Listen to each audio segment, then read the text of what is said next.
Welcome to the third and final recording for the Cisco OpenStack Edition-Folsom multi-node environment.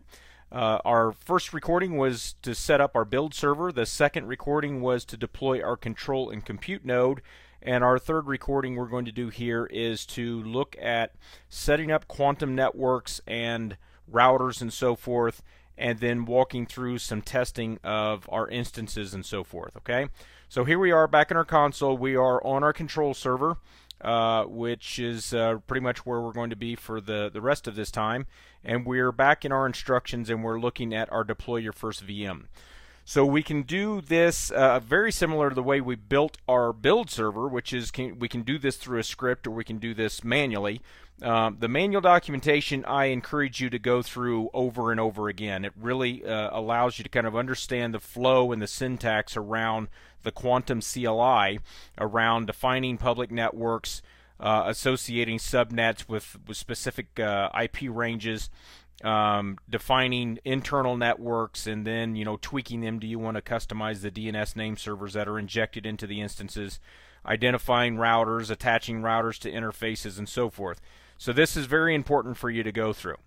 Also in here you will come across 5A, which is very important because this is something that needs to be done in this environment, where we're defining an IP route on an external physical or virtual layer 3 device that will allow return traffic to come back to our private network. In this case, this is our instance network, via the quantum router. So this is important. Let's take a look at a diagram here real quick.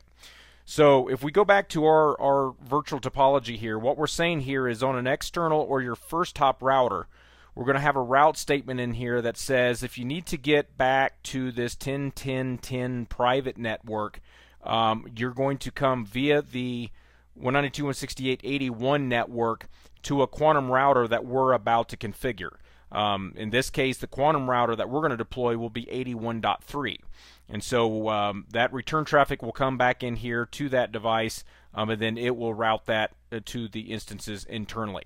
Now, you don't need to, this is independent of what we're doing with the floating IP, and I'll explain some of that to you when we get to that point. Okay, so we've got our external route configured, and we've already done that ahead of time, so that's something that you need to be working on, and you need to make sure that this is aligned. The documentation shows it as 221, but in our environment, this would be 192.168.81.3, okay? And then the manual instructions, again, walk you through downloading your images, uploading them into Glance, creating your keys, and then booting your instances, and then doing some testing of those instances. In our case, we're actually going to use the automated setup, very much like we use the automated setup for our build server. So there is a set of scripts in this Quantum L3 test directory. Again, under the GitHub Cisco Systems Quantum L3 test, you'll see a listing of some of these, and you can click on this and kind of look at what the script is actually doing. And it's basically doing everything that the manual setup up here is doing, okay? But we're just going to get this thing more rapidly deployed. Matter of fact, it all would have been done in half the time of me blabbering about it, okay? So, so we're going to go out here and do this. On our control server, we have not installed Git yet, so I'm going to install Git. Again, you could go pull this from another node, like your build server that already has Git, clone it into that and copy it over, whatever it is that you want to do. In our case, we're going to run this from the control server. And then we're going to just do a Git clone of this here in just a second so that we have those scripts local to the control box. Okay, so we're going to Git clone that in there. So there's a few assumptions here about, hey, if you already have existing keys in your path on the node that you're running the test on, that you may get prompting for, hey, that we're about to write some new keys, and if they're in the same name and so forth, you'll get an overwrite question and so forth. So our instructions tell us to cd to the quantum directory. And then there is this create VM, which is pretty much spawns the net setup VM, and we'll walk through what it looks like. It's really going to prompt us for specific network values for our environment, and then a path for where we want to download our precise image, and it'll give you the normal path to where you would go download that image. To save us some time and from pulling it all the way from Ubuntu across my internet connection, what I'm going to do is over on my sorry about that. Over on my build server, I've got this precise image, and we're just going to move this over to the Apache path here, and then we can go and grab that locally. Okay, so let's go ahead and fire this off.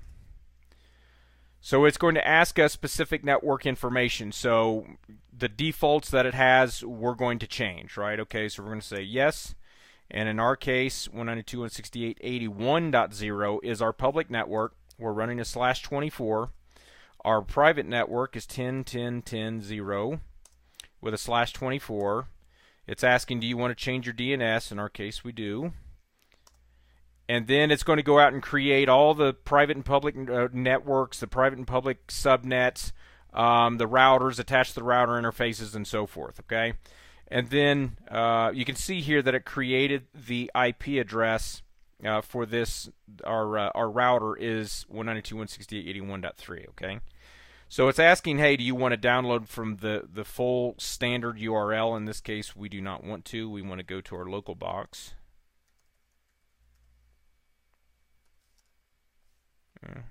Nope. Oh, I can see what you're doing now. Let's go and recopy that. I must have got a space in there somewhere. There we go. Okay, so it's going to grab that locally. And now it's going to upload it into Glance. It's going to create keys. It's going to go create a security group and build some security policy around it. For example, we're going to allow SSH, port 80, and pings. And then it's going to go out and boot our VM. Okay, so on my overburdened Fusion deployment, this takes a little while. So we're going to log back in here, and while it's doing it, we're going to take a look at some of the stuff that it did behind the scenes, only we're going to look through the dashboard, okay? So we can see here that we've got an instance is spawning in the background via our script, that we have uploaded in an image here. In this case, we've got it into Glance. It built a new set of security policies, and there are the security policies that, again, it all built by commands. And it uploaded a key pair from our control server. And then finally, it deployed a public and private network for us. Okay, so all of that stuff was through syntax that you would either manually run or in a limited fashion do it through Horizon, or you can run a quick script to very rapidly validate that this setup is actually running. Okay, so let's go back here and see if our instance is fired up. Okay, so it's active. So now what it does is after it fires it up, it's going to assign a floating IP to it, which in this case is out of our 192.168.81 range, and .4 is what it's doing. And then it's just waiting for the VM to kind of, fully boot and for us to be able to actually ping it. Again, in a hardware environment, this happens quite rapidly. So there we go. We got a success. Our VM is up and running, and we now have ping access to the floating IP value that we assigned it. So let's take a look at a few things here. So we can take a look at, oh, sorry, did not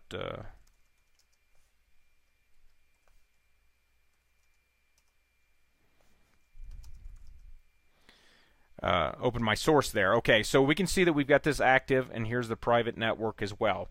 Now, the first thing we want to do, and again, these are the steps that are in the directions as well, is we want to go validate one, the existence of the queue router and access from the queue router to the instance itself. So we're running IP namespaces here, so we can take a look at what our queue router value is.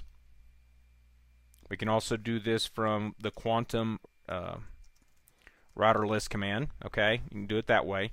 So how we would run this is we do IPnet ns exec our queue router ID, and then the command that we want to run against that router. So we want to take a look at the interface list here, so we can see here that it's got a loop back. It's got an internal router interface on our private network, an external public interface, and then it also has a .4, which represents basically the IP tables entry for our floating IP that we're natting for. Okay, so that's cool. We can also ping from the queue router to that instance. Okay, so we can ping to it, and we can also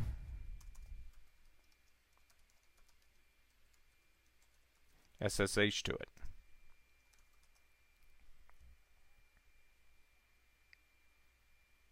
Takes a little bit of my pokey environment here. Okay, so if we do a ifconfig here, we can see we're on that VM and we've got an IP address. Okay, that's cool. So we also said that we set up a floating IP, so we can go back out here and take a look at our association there. So there's the instance ID, the fixed IP, and then its floating IP. So now that we've got a floating IP, in essence, we can actually access that box anywhere we have routability to it. We're going to test it real quick by just pinging that address so we can get to it.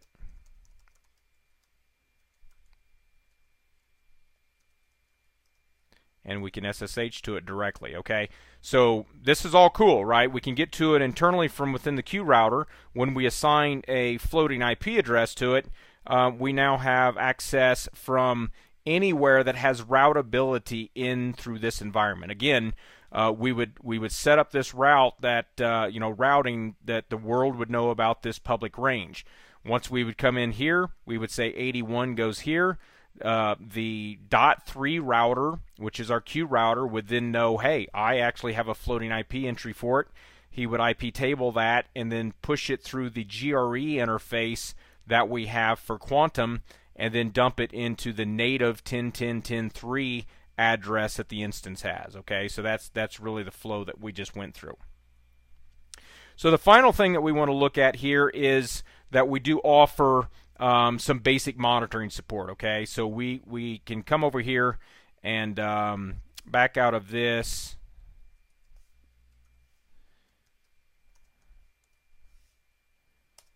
And we can take a look at our Nagios console.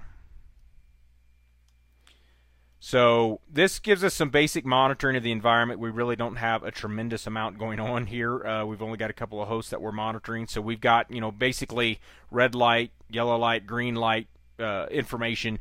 And what's nice about this is when you build this within Puppet, as you continue to add nodes into your cobbler entries and so forth, we'll just continue adding hosts in here that you can monitor. So this isn't something that you've got to go do a bunch of heavy work to get the monitoring to recognize your new nodes. Just as you bring them into the node entries in, for example, your site PP file, and deploy them, they all begin reporting into our build server as an example. Or you could deploy a dedicated management station that does nothing but sit there and pull and take this information in. Okay, so the last thing I want to show you here is that we have a script that tears all this down. So say, cool, Shannon, we've built this whole thing. I've got instances running. I can actually do some reporting on it and some connectivity. I can go build Apache and build some basic applications in here. Now I want to tear this down, and then I want to go and build a larger, more robust structure by hand or something else. So we've got another script entry in here that basically tears everything down.